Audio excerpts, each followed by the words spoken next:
Hello အားလုံးပဲမင်္ဂလာပါခင်ဗျာကျွန်တော်တို့ Winner 1မြန်မာ YouTube Channel ဘလုံးပွဲသုံးသက်ချက်ကနေမှပြန်လည်ကြိုဆိုလိုက်ပါတယ်ခင်ဗျာ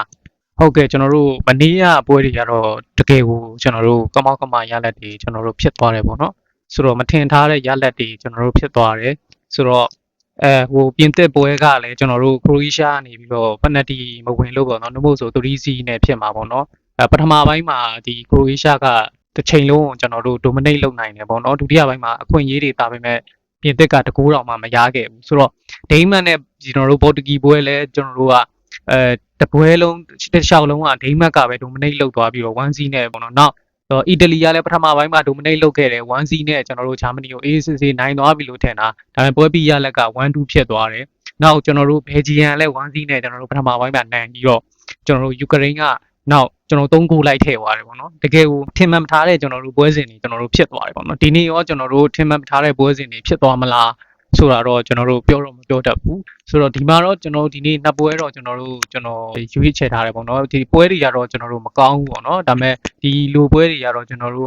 ကစားတာထက်ပြိသက်ပဲเนาะဒီတိုင်းပဲကျွန်တော်တို့ကြည်တာကောင်းပါတယ်เนาะဆိုတော့ပထမဆုံးပွဲတော့ကျွန်တော်အင်္ဂလန်ပွဲပေါ့နော်အင်္ဂလန်နဲ့ကျွန်တော်တို့အယ်လ်ဘေးနီးယားပွဲမှာအင်္ဂလန်ကကျွန်တော်တို့ကမ္ဘာအဆင့်၄ပေါ့နော်အယ်လ်ဘေးနီးယားကကျွန်တော်တို့65ပေါ့နော်ဆိုတော့ဒီမှာတော့ပေါက်ကြီးရအင်္ဂလန်ကနေပြီးတော့နှလုံး15ပြားရှုံးကိုပေါင်းကြီးရ 3D ပေါ့နော်ဆိုတော့အဆင့်အားဖြင့်တော့တော်တော်กว่าတယ်အင်္ဂလန်အင်ကွင်းမှာကန်ရမယ်ပေါက်ကြီးကလည်းတကယ်ကိုกว่าပါတယ်နော်သူတို့နှစ်သင်းစီဟတ်တူဟတ်ရနှစ်ကြိမ်တွေ့ခဲ့တယ်ပေါ့နော်ဆိုတော့အင်္ဂလန်နဲ့အင်ကွင်းဝေးကွင်းမှာကန်ခဲ့တဲ့ပွဲမှာအင်္ဂလန်က5-0နဲ့အယ်လ်ဘေးနီးယားကိုနိုင်ခဲ့ပြီးတော့အဝေးကွင်းမှာ2-0နဲ့နိုင်ခဲ့တယ်ပေါ့နော်ဆိုတော့ဒီမှာသူတို့ပေးထားတဲ့ကြီးကကျွန်တော်နှလုံး90စာကြီးပဲကျွန်တော်တို့နှစ်ကြိမ်ပေးခဲ့တယ်ပေါ့နှစ်ကြိမ်လုံးကျွန်တော်တို့ကြီးနိုင်တယ်ဆိုတော့အခုပေးတဲ့ကြီးကတော့ပြင်းတာပေါ့နော်နှလုံးကို15ပြားရှုံးဆိုတော့အင်္ဂလန်နေနဲ့ပြင်းတယ်ဆိုတော့နီးပြတူချေအတွက်ကြတော့ဒီပွဲဟာဒါပထမအဆုံးပွဲပေါ့နော်လူအပြောင်းလဲတွေလည်းကစားသမားအပြောင်းလဲတွေလည်းနည်းနည်းလှုပ်ထားတာတွေ့ရတယ်ဝေါ်ကာတို့ကျွန်တော်တို့ refuge တို့ကျွန်တော်တို့ပြန်ပါလာတာလည်းတွေ့ရတယ်ပေါ့နော်ဆိုတော့ကျွန်တော်တို့ဒီအယ်ဘေးနီးယားတော့ကျွန်တော်တို့အုပ်စုတွင်းမှာတော့ကျွန်တော်တို့အခြေအနေသိပ်ပြီးတော့မကောင်းဘူးအင်္ဂလန်ကတော့ကောင်းတယ်အင်္ဂလန်ကတော့တောက်လျှောက်ကိုကျွန်တော်တို့နောက်ဆုံးပွဲမှာကျွန်တော်တို့အင်္ဂလန်မှာကျွန်တော် Ireland 5-0 နဲ့နိုင်ထားတယ်ကြီးနိုင်ထားတယ် Greece ကိုလည်းကျွန်တော်3-0နဲ့အဝေးကွင်းမှာကြီးနိုင်ထားတယ် Finland ကို1-3နဲ့ကြီးနိုင်ထားတယ်1ရှုံးနေနှလုံး90စားတွေကျွန်တော်တို့ပေးထားတယ်ပေါ့နော်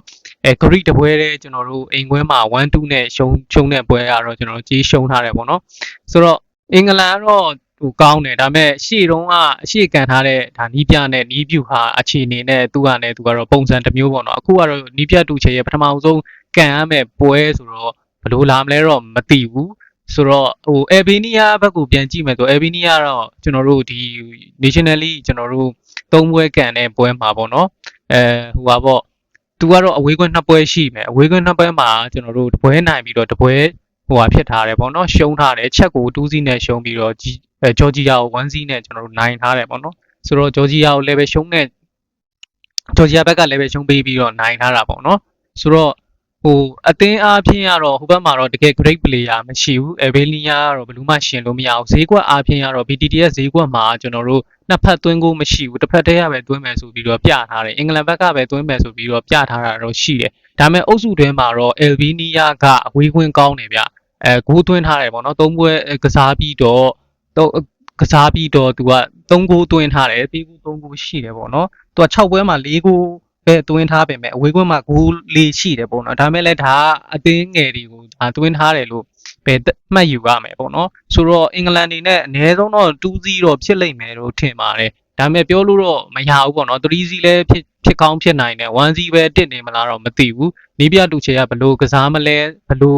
့ဖြစ်မလဲမသိဘူးဒီကစားသမားတွေ connection မိဖို့ကျွန်တော် chemistry မိဖို့လိုပါတယ်เนาะဆိုတော့ကစားသမားချင်းကျွန်တော်တို့အဆင့်ချင်းကတော့တော်တော်လေးကွာတယ်ဟတ်တူဟတ်ရကြတော့ကျွန်တော်တို့အင်္ဂလန်တာတယ်လက်ရှိဖောင်ရလဲအင်္ဂလန်တာတဲ့အတွက်တော့အင်္ဂလန်ကျွန်တော်နိုင်သွားမယ်ပေါ့နော်နိုင်ကိုမဖြစ်မနေနိုင်ရမှာပါပဲကျွန်တော်2-0လောက်ကတော့အင်္ဂလန်နိုင်သွားလိမ့်မယ်ကံကောင်းမှသာကျွန်တော်တို့3-0ဖြစ်နိုင်လိမ့်မယ်လို့ထင်တယ်ဗျအရင်ကိုပြက်လိမ့်မယ်လို့မထင်ဘူးဒါတော့နိုင်တော့နိုင်သွားမှာခင်ဗျဟုတ်ကဲ့ကျွန်တော်အင်္ဂလန်ပွဲကတော့ကျွန်တော်အင်္ဂလန်ကိုပဲကျွန်တော်ရွေးရမှာပေါ့နော်နောက်တစ်ပွဲကတော့ကျွန်တော်တို့ရိုမေးနီးယားပွဲပေါ့နော်ရိုမေးနီးယားနဲ့ဘော့စနီးယားပွဲမှာရိုမေးနီးယားကနေပြီးတော့ level 100ရှုံးအင်ကွင်းကနေပေးပြီးတော့ဂိုးပေါင်းကြီးကနှလုံး60ရှုံးဆိုပေးထားရိုမေးနီးယားကကျွန်တော်တို့အဆင့်38ပေါ့နော်ကမ္ဘာအဆင့်38ဘော့စနီးယားကကျွန်တော်84ရှိတယ်ဆိုတော့ ဒီနှစ်သိန်းကကျွန်တော်တို့ head to head 3ချိန်တွေ့ခဲ့တယ်ရိုမေးနီးယားအင်ကွဲမှာကြီးပဲရိုမေးနီးယားနိုင်ထားတယ် 4-1-3-0 2-0 နဲ့ကျွန်တော်တို့နိုင်ထားတယ်ဆိုတော့ပေါက်ကြီးရဆိုရင်သူကအမြင့်ဆုံး level ရှုံးဝင်ပြီးတယ်เนาะ level 50ရှုံးပြီးတယ်ဒါမျိုးဒီမှာနိုင်ထားတာတွေ့ရတယ်4-1-3-0 2-0ဆိုပြီးဒါအရင်တော့ကကျွန်တော်ကန်ထားတာတွေ့တယ်လက်ရှိကျွန်တော်တို့ဖောင်ရဆိုရင်လည်းရိုမေးနီးယားတိတ်တော့အိမ်ကွင်းတော်တော်ကောင်းတယ်ဗျဖောင်ကတော်တော်ကောင်းတယ်တောက်လျှောက်ကိုကျွန်တော်တို့2024ကနေ21ထိကိုကျွန်တော်တို့တပွဲပဲရှုံးခဲ့ဘူးတယ်2022မှာကျွန်တော်ရိုမေးနီးယားဒီအိမ်ကွင်းမှာမွန်တီနီဂရို0-3ပဲရှုံးခဲ့တယ်ကျန်တဲ့ပွဲတွေကတရီနဲ့အနိုင်ကြီးပဲဆိုတော့လက်ရှိကျွန်တော်တို့ National League 3ပွဲအိမ်ကွင်းမှာကစားတာလဲ3ပွဲစလုံးကျွန်တော်တို့နိုင်တယ်ကြီးလဲနိုင်တယ်4-1နဲ့ Cyprus ကိုနိုင်တယ်ရိုမေးနီးယားဒီ Kosovo 3-0နဲ့နိုင်ပြီးတော့3-1နဲ့ကျွန်တော်တို့ Lithuania ကိုကျွန်တော်တို့နိုင်တယ်ပေါ့နော်တစ်ဖက်ကအဝေးကွင်းကကျွန်တော်တို့ Bosnia ကြည့်မယ်ဆိုလို့ရှိရင် Bosnia က